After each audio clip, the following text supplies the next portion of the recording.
खोथाखौ आङो सिगाङावबो बुंदों दिनैबो बुंफिनगोन जे आंनि माखासे पार्सनेल थासारिनि थाखाय आङो माने एबसुनिफ्राय माने रिलिज बा एबसुनिफ्राय आं बिदाय बिदों। आंनि स्थितिया दाबो बाहाल दङ आरो जोबथा थांखिखौ डेलिगेट हाउसआ लागोन।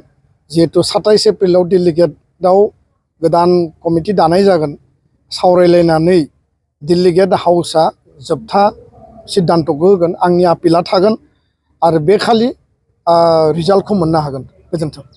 दाउ खौवौनि गाराङा बैसागु बोथोरखौ बरायनानै लाबोदों। बगाजुलियाव बैसागुनि दान्दिसे हाबाफारिनि गेजेरजों बगाजुलियाव मोनसे रंजाथाव बुब्लि। बैसागु बोथोर होनोब्ला जों रावबो रंजानाय बुब्लियाव मोदोम सिमावग्लुङा जासे थानो हाया। सेंग्रा सिख्ला गथ' गथाय बोराय बुरै जों गासैबो रंजानायजोंनो बैसागु बोथोरनि समखौ हगार हरो। नंगौ, नोंथाङा खौरांखौ मोननानै सोमोनांगोन आरो गोसोआव जोबोरैनो खुसि मोनथारगोन। तामुलपुर जिल्लानि सिङाव थानाय दरंगाजुलि बियाबनि MCLA बिजित गोरा नार्जारिया बैसागु बोथोराव हारि माहारि राव धोरोम बासिया जासे मोनसे रंजाथाव बुब्लि लाबोनानै होफैगोन। तामुलपुर जिल्लानि सिङाव थानाय गणेशगुरि बगाजुलियाव फैगौ बैसागु दाननि 2 खालार एबा एप्रिल दाननि 16 खालार खालि रायजो राजा नोंथांमोनजों जयै रंजाफागोन। बर' हारिनि मुंदांखा गागि मेथाइ खनगिरि आरो मुंदांखा सावथुन मुलुगनि महरगिरि बिथांमोना फारियै बाहागो लागोन।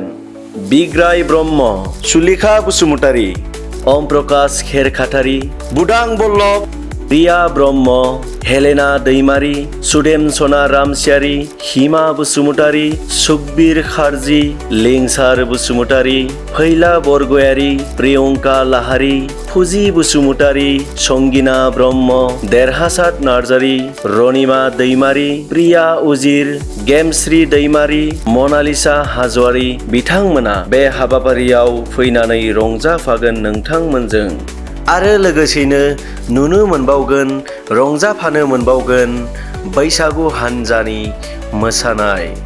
बे बैसागु मोसानाय हान्जायाव 55था बैसागु मोसानाय हान्जाया बेवहाय रंजाफैगोन आरो बेवहाय नुनो मोनबावगोन, रंजाफानो मोनबावगोन, बे हाबाफारियावनो बाहागो लाबावगोन 55था मोसानाय हान्जा।